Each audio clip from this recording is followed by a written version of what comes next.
of that tornado outbreak that happened here in Florida. So many of those deadly tornadoes coming from Hurricane Milton. Florida's East Coast caught off guard while all eyes were on the West Coast as Milton neared landfall. Massive twisters wreaked havoc. Just behind me, a tornado hit this home here in Fort Pierce. You can see it completely destroyed it. The homeowners somehow survived. They were inside. They noticed something strange. They took shelter inside the master bedroom closet, and they somehow lived to tell the story.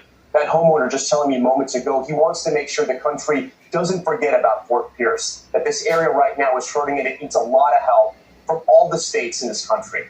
Right now, the entire state is reeling from back-to-back storms. Hurricane Milton carving a path of destruction as it moved from coast to coast. At least 12 people killed and dozens others injured. The storm making landfall shortly after 8:30 as a Category 3 hurricane in Siesta Key, that's just south of Sarasota. The hurricane battering the region with violent winds and quickly inundating the area. There was a powerful storm surge. We were caught in the crosshairs of the hurricane and had to run for cover. And the situation here in Sarasota is starting to turn dire. At first we had, we gotta go. Morning revealing Milton's devastation, the barrier islands taking the brunt of it, homes knocked off their foundation and streets filled with feet of sand.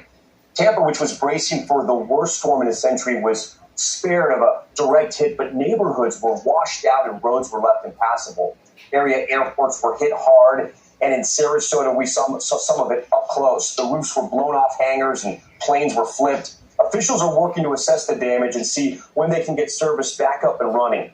In St. Petersburg, 100-mile-an-hour winds sent a construction crane flying into an office building. That crane demolishing parts of the building, collapsing onto the sidewalk. Hundreds of rescues unfolding all across the state. A teen found floating on a fence. A young boy clinging onto the back of a first responder, and countless others saved from rising floodwaters. And there is dramatic new video of the moment a destructive tornado tore through St. Lucie County. Power lines, debris, and trees launched into the air. Dozens of monster twisters caught people off guard as they whipped through several communities. In a moment, we'll hear from one man who spotted a tornado moments before it hit his home and it hit his vehicle. Video showing the destruction, cars flipped upside down, homes ripped apart, and residents left with a mangled mess.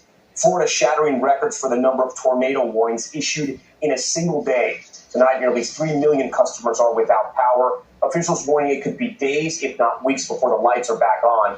We're covering it all tonight from coast to coast, but we start with the ongoing search for survivors amid that tornado outbreak. This is the terrifying moment a massive tornado ripped through Fort Pierce. Look at the debris spinning into the air. Oh, violent tornado. And this video capturing a twister in Palm Beach Gardens. Look at how quickly and violently it envelops this house, sending debris flying and blowing out the windows. Both tornadoes part of a deadly outbreak spawned by Hurricane Milton. We are very, very saddened to see a tornado inflict such serious damage, including loss of life. According to initial reports, at least 38 tornadoes touched down. The twisters flipping semi-trucks, tearing down trees, and reducing homes to piles of rubble. This wind came through here. If Michael had not grabbed that door and closed it, we wouldn't be here. In St. Lucie County on Florida's East Coast, a tornado tore through a retirement community, killing at least 6 people, including Debbie Kennedy. Her daughter telling us she was an incredible mother and caregiver. This is a 100% rescue mission. Today, Sheriff Keith Pearson telling us they are still searching for survivors. And unfortunately, our death toll has gone up. We're up to 6 right now, but I'm hoping we're able to rescue some more people. You ever see anything like this? Never.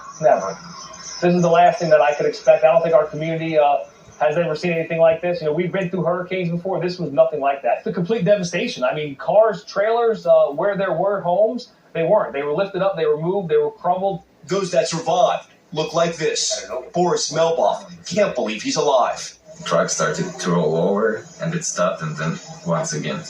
He's covered in stitches all over his arms and up his face. Fingers.